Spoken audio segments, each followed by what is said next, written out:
एक गांव में तीन बहुत अच्छे दोस्त रहते थे। उनके नाम थे अनुराग, सुजल और करण। ये तीनों हमेशा गांव वालों की मदद करते थे। इसी वजह से पूरे गांव में सब लोग उन्हें बहुत पसंद करते थे। लेकिन एक दिन गांव में एक अजीब घटना शुरू हो गई। गांव के बच्चे एक एक करके अचानक गायब होने लगे। इससे पूरे गांव में डर और चिंता फैल गई। अब सब लोग समझ नहीं पा रहे थे कि ये रहस्य क्या है। बच्चों के गायब होने से पूरे गांव में डर फैल गया। सभी गांव वाले चौपाल पर इकट्ठा हुए। सब लोग इस समस्या का हल ढूंढने लगे। तभी करण के मन में एक नई योजना आई। तभी करण खड़ा हुआ और उसने एक सुझाव दिया। उसने कहा कि हमें रात में गांव की पहरेदारी करनी चाहिए। इससे बच्चों की सुरक्षा भी होगी और रहस्य भी पता चलेगा। करण की बात सुनकर सभी गांव वालों को उसकी योजना पसंद आई। अब गांव में हर रात पहरेदारी शुरू हो गई। कभी अनुराग, कभी सुजल और कभी करण पहरा देते थे। तीनों दोस्त पूरी रात गांव की रक्षा करते थे। उनकी वजह से गांव वाले अब थोड़ा सुरक्षित महसूस करने लगे। कुछ दिनों बाद एक अच्छी खबर आई। अब गांव से कोई भी बच्चा गायब नहीं हो रहा था। गांव वाले फिर से राहत की सांस लेने लगे। लेकिन असली रहस्य अभी भी सबके सामने नहीं आया था।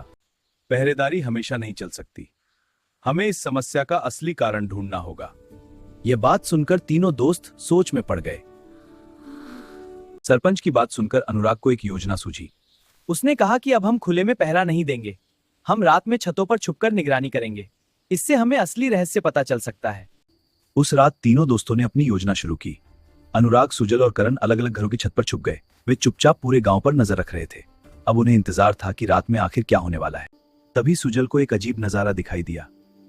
एक छोटा बच्चा आंखें बंद करके घर से बाहर आ रहा था। वो धीरे धीरे गांव की सड़क पर चलने लगा। यह देखकर सुजल हैरान रह गया। वो बच्चा आंखें बंद करके अजीब तरह से चल रहा था। ऐसा लग रहा था जैसे वो किसी के वश में हो। वो धीरे धीरे कुछ शब्द भी बोल रहा था। सुजल को यह देखकर बहुत अजीब लगा। सुजल तुरंत छत से नीचे उतर आया। वो चुपचाप उस बच्चे का पीछा करने लगा। बच्चा आंखें बंद किए धीरे धीरे आगे बढ़ रहा था। सुजल समझना चाहता था कि वो आखिर कहां जा रहा है। सुजल ने तुरंत एक मशाल जलाई। उसने मशाल उठाकर अनुराग और करण को इशारा किया। दोनों दोस्तों ने दूर से ही यह संकेत देख लिया। अब तीनों को समझ आ गया कि कुछ बड़ा रहस्य सामने आने वाला है। मशाल का इशारा देखते ही अनुराग और करण दौड़ पड़े। कुछ ही देर में वे सुजल के पास पहुंच गए। अब तीनों दोस्त मिलकर उस बच्चे का पीछा करने लगे। उन्हें लग रहा था कि अब रहस्य सामने आने वाला है। वो बच्चा धीरे धीरे गांव से बाहर जाने लगा। आगे एक डरावना जंगल था। गांव वाले दिन में भी उस जंगल में जाने से डरते थे। लेकिन तीनों दोस्त हिम्मत करके उसके पीछे चलते रहे। वो बच्चा घने जंगल के अंदर जाने लगा। जंगल बहुत अंधेरा और डरावना था। चारों तरफ अजीब आवाजें गूंज रही थीं। फिर भी तीनों दोस्त हिम्मत करके उसके पीछे बढ़ते रहे। तभी अचानक तेज आंधी चलने लगी। पेड़ों की शाखाएं जोर जोर से हिलने लगी। पत्ते हवा में उड़ने लगे और माहौल डरावना हो गया। तीनों दोस्त हैरान होकर इधर उधर देखने लगे। कुछ ही पल बाद आंधी अचानक रुक गई। तीनों दोस्तों ने आगे देखा तो बच्चा वहां नहीं था। वो अचानक कहीं गायब हो गया था। यह देखकर तीनों दोस्त हैरान रह गए।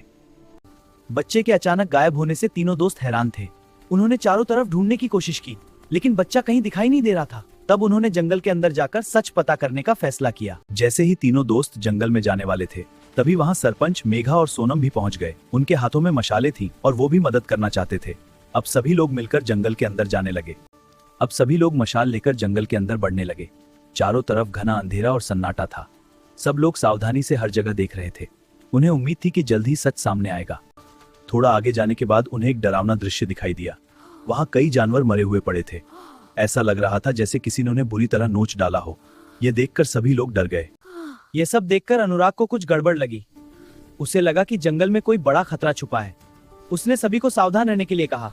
अब सब लोग और भी सतर्क होकर आगे बढ़ने लगे। अब सभी लोग उस बच्चे को ढूंढने लगे। वे जंगल के हर कोने में ध्यान से देखने लगे। सबको डर था कि कहीं बच्चा किसी मुसीबत में न फंस जाए, इसलिए वे जल्दी जल्दी आगे बढ़ने लगे। काफी देर चलने के बाद वे जंगल के बीच पहुंच गए। सभी लोग अब थोड़ा थक चुके थे। उन्होंने थोड़ी देर के लिए वहीं रुकने का फैसला किया, लेकिन उन्हें अभी भी उस बच्चे की चिंता थी। तभी मेघा को एक अजीब आवाज सुनाई दी। ऐसा लग रहा था जैसे कोई मंत्र पढ़ रहा हो। मेघा ने तुरंत सबको चुप रहने का इशारा किया। अब सभी ध्यान से उस आवाज को सुनने लगे। अब सभी को वह अजीब आवाज साफ सुनाई देने लगी। ऐसा लग रहा था जैसे कोई तंत्र मंत्र कर रहा हो। अनुराग ने आवाज की दिशा की ओर इशारा किया। अब सभी लोग धीरे धीरे उस तरफ बढ़ने लगे। जैसे जैसे वे आगे बढ़े, उन्हें दूर आग की रोशनी दिखाई दी। जंगल के बीच कोई बड़ी आग जल रही थी। सभी लोग धीरे धीरे वहां के पास पहुंचे। अब वे छुपकर उस जगह को देखने लगे। जब उन्होंने ध्यान से देखा तो वे चौंक गए। वहां गांव के सारे गायब बच्चे बैठे हुए थे। सभी बच्चे आग के चारों ओर आंखें बंद करके बैठे थे। जब उन्होंने ध्यान से देखा तो एक और अजीब बात सामने आई। हर बच्चे के सामने एक छोटा सा पौधा लगा हुआ था। सभी बच्चे आंखें बंद करके चुपचाप बैठे थे। यह देखकर सभी लोग और भी हैरान हो गए। सभी बच्चे बिल्कुल चुप बैठे हुए थे। उनकी आंखें बंद थीं और वे हिल भी नहीं रहे थे। ऐसा लग रहा था जैसे कोई उन्हें अपने वश में कर चुका हो। सभी लोग बहुत चिंतित हो गए। तभी वहां एक भयानक डायन दिखाई दी। उसकी आंखें लाल थीं और वह मंत्र पढ़ रही थी। लोग समझ गए कि यही इस रहस्य की वजह है। डायन के हाथ में खून से भरा एक प्याला था। वह मंत्र पढ़ते हुए बच्चों पर खून छिड़क रही थी। यह देखकर तीनों दोस्तों का गुस्सा बढ़ने लगा। करण अब और चुप नहीं रह सका। वह हिम्मत करके डायन के सामने आ गया। अनुराग और सुजल भी उसके साथ खड़े हो गए। अब तीनों दोस्तों का सामना उस भयानक डायन से होने वाला था। तीनों दोस्तों को देखकर डायन गुस्से से भर गई। उसकी लाल आंखें और भी चमकने लगी। अरे तुम तीनों कैसे हो यहाँ? जाओ वरना मैं तुम्हें खा जाऊंगी। जंगल का माहौल अचानक और डरावना हो गया। करण ने हिम्मत करके डायन से सवाल किया। तुम कौन हो और इन मासूम बच्चों के साथ क्या कर रही हो? डायन बस उन्हें देखकर डरावनी हंसी हंसने लगी। मैं इन बच्चों की बलि चढ़ाकर अपनी काली शक्तियां बढ़ाऊंगी, फिर मैं इस दुनिया पर राज करूंगी। सरपंच ने अचानक एक अजीब बात देखी। हर बच्चे के सामने एक पौधा लगा हुआ था। क्या तुमने यह पौधा देखे तो क्या क्या उसका? अब सभी उस रहस्यमयी पौधे के बारे में सोचने लगे। करण को अचानक एक योजना सूझी। मेरी बात सुनो, तुम दोनों डायन को उलझाओ, मैं बच्चों को बचाऊंगा। ठीक है करण। हाँ, हम तैयार हैं। अनुराग और सुजल डायन के पास चले गए। वे उसे बातों में उलझाने लगे। डायन का ध्यान अब उनकी तरफ चला गया। इसी बीच करण चुपचाप बच्चों की तरफ बढ़ने लगा। इसी बीच करण बच्चों के पास पहुंच गया। उसने उनके सामने लगे पौधों को उखाड़ना शुरू किया। मेघा और सोनम भी उसकी मदद करने लगी। अब धीरे धीरे बच्चों का जादू टूटने लगा। जैसे ही पौधे उखाड़े गए, बच्चों की आंखें खुल गईं। वे धीरे धीरे होश में आने लगे। करण और उसके दोस्त उन्हें संभालने लगे। क्या हुआ? तभी एक बच्चा जल्दी से करण के पास आया। उसने डायन का एक बड़ा राज बताया। उसने कहा कि डायन की जान उस खून के प्याले में है। अगर वह प्याला नष्ट हो जाए तो डायन भी मर जाएगी। बच्चे की बात सुनकर करण को सब समझ आ गया।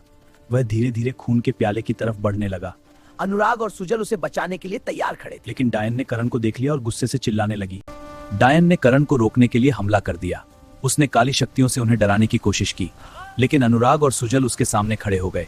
अब तीनों दोस्त मिलकर डायन से लड़ने लगे। लड़ाई के बीच करण को मौका मिल गया। वह तेजी से खून के प्याले की तरफ दौड़ा। डायन उसे रोकने की कोशिश कर रही थी, लेकिन करण ने हिम्मत दिखाते हुए प्याला उठा लिया। करण के हाथ में अब खून का प्याला था। डायन उसे वापस लेने के लिए बुरी तरह कोशिश कर रही थी। अनुराग और सुजल उसे रोकने में लगे थे। अब सबकी नजर करण के अगले कदम पर थी। करण ने बिना देर किए खून का प्याला आग में फेंक दिया। जैसे ही प्याला आग में गिरा, आग तेज जलने लगी। डायन दर्द से जोर जोर से चिल्लाने लगी। उसकी सारी काली शक्तियां खत्म होने लगी। जैसे ही खून का प्याला जलकर खत्म हुआ, डायन की ताकत भी खत्म होने लगी। वह जोर जोर से चिल्लाने लगी और कुछ ही देर में राख बनकर गायब हो गई। अगले दिन सभी बच्चे सुरक्षित गांव लौट आए। गांव वाले अपने बच्चों को देखकर बहुत खुश हुए। सबने अनुराग, करण और सुजल को धन्यवाद दिया। अब तीनों दोस्त पूरे गांव के हीरो बन चुके थे। अगर आपको हमारी यह कहानी पसंद आई हो तो ऐसे ही मजेदार कार्टून देखने के लिए हमारे चैनल काबू कार्टून्स को जरूर सब्सक्राइब करें और वीडियो को लाइक और शेयर करना मत भूलिए।